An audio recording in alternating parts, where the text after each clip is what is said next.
చావాతో మత ఉద్రిక్తలను నిషేధించండి. చావా సినిమాతోటి మత ఉద్రిక్తలట. వీళ్ళెవరు? ఇది హోంమంత్రి అమిత్ షాను ఆల్ ఇండియా ముస్లిం జమాతు దర్గా ఆలా హజ్రాత్ జాతీయ అధ్యక్షుడు మౌలానా షహాబుద్దీన్ రజ్వీ కోరిరట. మరి సినిమాల మీదనే కొట్లాటలు అయితే ఈ దేశంలో అనేకమైనటువంటి సినిమాలు వచ్చినాయి కదా. ఈ దేశంలో హిందువులకు సంబంధించి హిందువుల వ్యతిరేకతకు సంబంధించినటువంటి అనేకమైనటువంటి సినిమాలు వచ్చినాయి కదా. వాడోడో మొగలే ఆజం అని తీసి వాడోడో మొగలు గొప్పోడని సినిమా తీస్తే ఎందుకో లొల్లీలు జరగలేదు. మొగలు గొప్పోడని సినిమా తీస్తేనేమో లొల్లీలు జరిగాయట. మొగలు మంచోడని తీయకపోతే అంటే మొగల్ సామ్రాజ్యం వాడు ఇష్టానుసారంగా చేస్తారట. ఆ సినిమా విడుదలైనప్పటి నుంచి దేశంలో పరిస్థితి దిగజారిపోతుంది. అంటే చావా సినిమా విడుదల కాకముందు ఈ దేశంలో అల్లర్లు జరగలేదనేటువంటిది సార్ ఈ పెద్ద మనిషి యొక్క చెప్పేటువంటి విధానం. చావాలో మాత్రమే ఉద్రిక్తలు, అంతకుముందు ఈ దేశం ప్రశాంతంగా ఉన్నది, అద్భుతంగా ఉన్నది. అసలు మత కల్లోలాలు కానీ అల్లర్లు అనేటువంటిది ఈ దేశంలో సంబంధమే లేదు. ఏం తెలియదు ఈ దేశంలో ఉన్నటువంటి ఈ మైనార్టీలు అనేటువంటి వాళ్ళు మెజారిటీల యొక్క గుళ్ళకు దేవాలయాలకు పోయి పూజలు చేసేటువంటి వాళ్ళు, ఆ దేవుళ్ళను కొలిచేటువంటి వాళ్ళు. కానీ చావా సినిమా వచ్చిన తర్వాతనే ఇదంతా జరిగిందని సార్ పెద్ద మనిషి యొక్క మాట. భారతీయ ముస్లింలు ఎవరు ఔరంగజేబును ఆదర్శనేతగా భావించరని, కేవలం ఒక పాలకుడిగా మాత్రమే చూస్తారని చెప్పారు. కేవలం ఒక పాలకుడైతే మరి అనేక మంది ఈ దేశంలో ఈ పాలకులు పరిపాలన చేసినటువంటి వాళ్ళ రాజీవ్ గాంధీ మీద, ఇందిరాగాంధీ మీద, లేకపోతే అనేక మంది వాజ్పేయి మీద, ఆఖరికి ఇప్పుడున్నటువంటి మోదీ మీద, లేకపోతే అనేక మంది రాష్ట్రాల మీద, లాలూ ప్రసాద్ యాదవ్ మీద, మిగిలినటువంటి నాయకులు ఇక్కడ తెలంగాణలో ఆంధ్రాలో అయితే ఎన్టీ రామారావు మీద, రాజశేఖర్ రెడ్డి మీద, అనేక మంది మీద సినిమాలు వచ్చినాయి. గాంధీ మీద సినిమాలు వచ్చినాయి. మరి పాలకుల మీద సినిమాలు వస్తే ఆ సినిమాలు చూస్తే ఎందుకు కొట్లాటలు కాలేదు? మరి ఈ సినిమా చూస్తేనే కొట్లాట అయిందని ఎందుకు అనుకుంటున్నారు? ఇగో మీ మనస్తత్వం ఇక్కడే బయటపడుతుంది స్వామి, మీ మనస్తత్వం ఇక్కడనే బయటపడుతుంది. ఆయనను కేవలం పాలకుడిగా మాత్రమే చూస్తారట.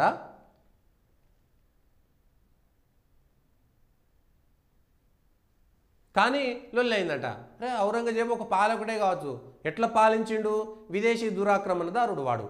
ఔరంగజేబ్ అనేటోడు, అక్బర్ అంటోడు, వాళ్ళకు మొఘలాయలు అంటోడు, పోర్చుగీసోడు, డచ్చోడు, బ్రిటిషోడు, నిజాము, టిప్పు సుల్తాను, ఈ బేకార్ నా కొడుకులందరూ కూడా విదేశీ దండయాత్ర ద్వారా వచ్చినటువంటి దొంగ నా కొడుకులే, ఈ దేశ ద్రోహులే. వాళ్ళను సమర్థించేటువంటి వాళ్ళను కూడా దేశద్రోహులే. ఎవడైనా ఔరంగజేబును సమర్థిస్తే వాడు దేశద్రోహి. వాడు దేశానంద పరిపాలిస్తే, ఒరే ముండా కొడక, నీ ఇంటిని దొంగతనం చేసి నీ ఇంటి మీద నీ జాగా ఉన్నది, ఫర్ ఎగ్జాంపుల్ నీకు 1 ఎకరం జాగా ఉన్నది, వాడు కబ్జా చేసి పెద్ద ఇల్లు కడితే వాడు కబ్జా చేసిన కబ్జా కోర్ అవుతాడా? లేకపోతే పెద్ద ఇల్లు కట్టినపై అద్దాల మేడ కట్టినటువంటి గుప్పోడు అవుతాడా? కామన్ సెన్స్ తోటి ఆలోచించాలి కదా. కబ్జాదారుడు ఎప్పుడైనా కబ్జాదారుడే. వాడు నీ ఇంట్లో దొంగతనం చేసిండు, దొంగతనం చేస్తే 1 లక్ష రూపాయలు పోయినాయి. వాడు పోతూ ఓ 10 మందికి 50,000 దానం చేసుకుంటూ పోయిండు. వాడు దొంగతనం చేసినటువంటి దొంగ అవుతాడా? లేకపోతే 50 మందికి 50,000 దానం చేసినటువంటి వాడు దానశీలి అవుతాడా? కామన్ సెన్స్ తోటి ఆలోచించాలి కదా. ఔరంగజేబు అంటోడు వాడు కట్టిండు, వీడు ఇది కట్టిండు, నిజామోడు ఉస్మానియా కట్టిండు, అది కట్టిండు. అరే ప్రజలను వంచి మోసం చేసి ఈ దేశానికి సంబంధం లేకుండా నా ఇంటి మీద వాడు కబ్జా చేసి నాకు దానం చేసేయందిరా నాయన. ఆ ఎకరం జాగా నాది, దాంట్లో వాడు ఇల్లు కట్టిండు, వచ్చిన కిరాయి నాకు దానం చేసేడింది. నా భూమి కదా. అట్లా భారతదేశం నా భూమి. వాడు గోరి వస్తుంది, గజనీ వస్తుంది, లేకపోతే ఔరంగజేబు వస్తుంది, ఎవడు వస్తుంది, వాడి దేశాన్ని కబ్జా చేసినటువంటి కబ్జాకోరులు మాత్రమే. వాడు 20 ఏళ్ళు పరిపాలిస్తే దొంగ కాదా? నా ఇల్లును కబ్జా చేసి, నా జాగాను కబ్జా చేసి వాడు 50 ఏళ్ళు ఉన్నా దొంగనే. కబ్జానే కదా. ఔరంగజేబు కబ్జాదారుడు, దురాక్రమణదారుడు మాత్రమే అవుతాడు తప్ప ఇంకొకటి కాదు. ఎవడైనా సరే ఆలోచన చేయాల్సింది అంతే. బ్రిటిషోడు కబ్జాదారుడు మాత్రమే. వాడు బలవంతంగా ఇక్కడ వాడి సంస్కృతి అలవర్చిపోయిండు. ఆ దరిద్రాలను వదులుకొట్టుకోవాలి, మొఘలాయల దరిద్రాలను వదులుకొట్టుకోవాలి. మనం ఇంకా ఆ బేకార్ ఆశలతోటి, ఆ బేకార్ మనస్తత్వంతో ఉండొద్దు. ఆ సినిమానే వచ్చిందట. ఇంకెక్కడ సరే వచ్చింది కదా, ఇది చెప్పొద్దు అనుకున్నాను కానీ చెప్పాల్సి వస్తుంది. 2012లో చావా సినిమా రాలేదు కదా. ఆజాద్ మైదానంలో ఏమైంది?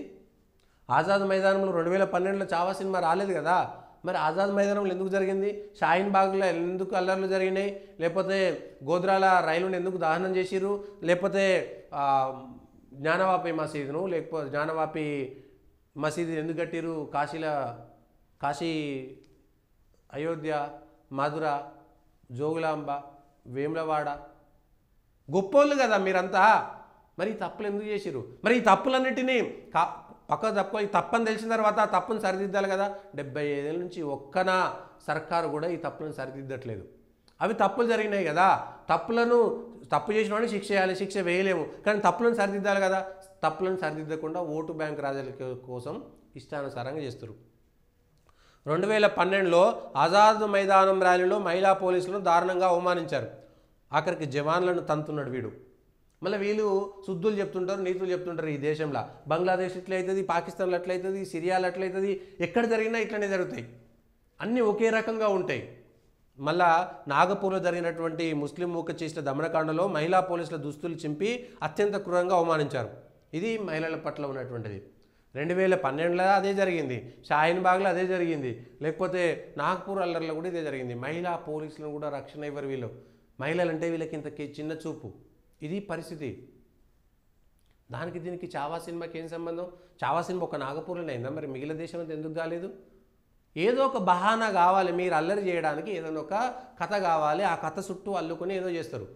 దీనికి అందరికీ కారణం ఎవరంటే భారతదేశాన్ని పరిపాలించినటువంటి రాజులు అంటే స్వతంత్రం వచ్చిన తర్వాత పరిపాలించినటువంటి నాయకులంతా మూర్ఖులే. ఎవడైనా సరే, అది ఏ పార్టీ అయినా సంబంధం లేదు.